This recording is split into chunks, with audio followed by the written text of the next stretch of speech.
Terry, our next dimension is design and develop. And earlier we covered the three capabilities for design and develop are design learning solutions, develop learning pathways, and develop learning materials.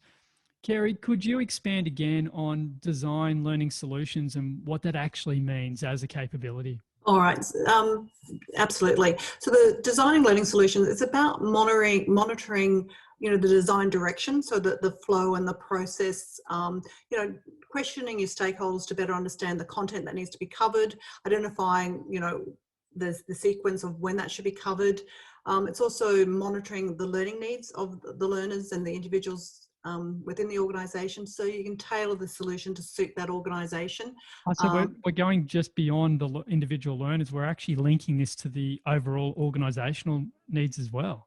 Yeah, absolutely. It's got to fit in, and quite often, if somebody comes to us and we said time management, we just sort of deliver a time management program, but we need to understand more about, the culture, how, the activities that the learners are doing, so that we can sort of modify and make the learning relevant to what they're doing. So it's more helpful, because it might, no longer do time management, pick out your diary. Well, a lot of people don't use diaries anymore. So there's other planning tools and project management tools that, people are using. So it's got to be sort of, it fits in with what they're doing back in their workplace. And it's also, making sure with our solution that we're aware of a lot of different methods, so that when we're designing, we can make sure that it is the actual best solution that we can deliver.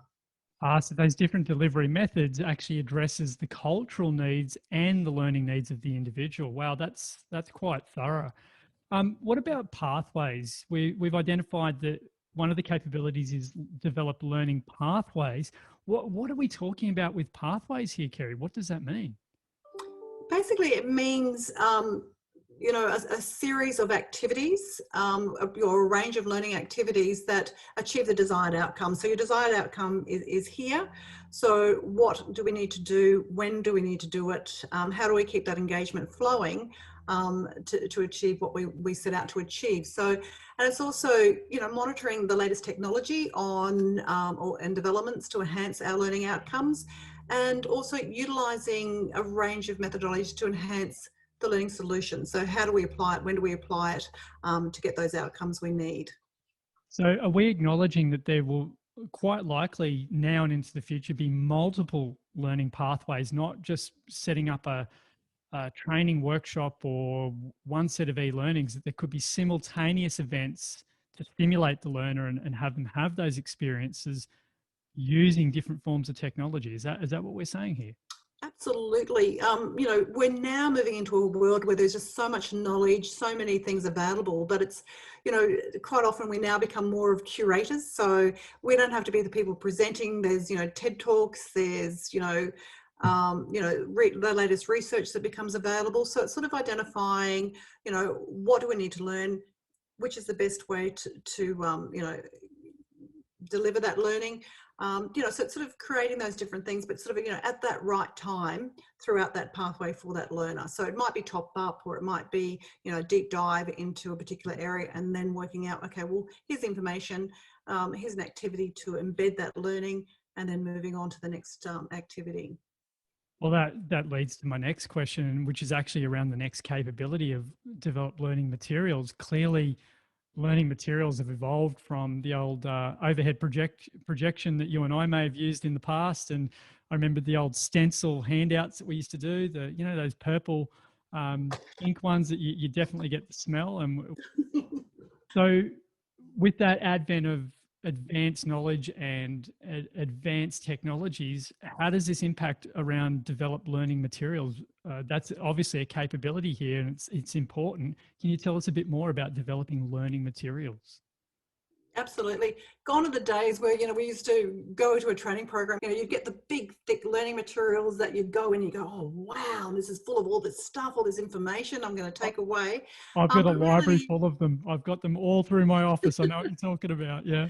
yeah, I think we all do. And and the reality is, once you finish that training program, how often do you go back and have a look at that material? So, Our material should be more of a guide, top-up sheets, quick reference guides, things like that, and also activities that we fill in. So it shouldn't be full of text and content. It's got to be relevant, useful materials that can be used so they can reuse it and refresh their learning once they go back to the workplace. And surely that's got to help with different methods or ways of comprehending the material and learning, given we acknowledge that and we're making so much of what we do now more accessible. I imagine that this particular capability of developed learning materials would focus on areas like learners' comprehension and access to that material through a mix of different delivery. Is that right? Yeah, absolutely. Because we've got to make sure that when we're doing some of the activities, we get a chance to observe or listen and find out, other learners comprehending the learning. Are they on track?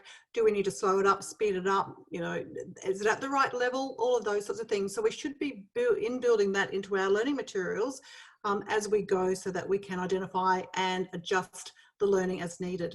Well, look, Terry, thank you once again. So for this dimension, design and develop, we're looking at 3 capabilities, which are design learning solutions, develop learning pathways, and develop learning materials. Again, really looking forward to doing a deeper dive with the mentors into each of these capabilities. And I can really see how this is bringing about that learning evolution and assisting us as learning professionals. Thanks, Kerry. Thanks, Joshua.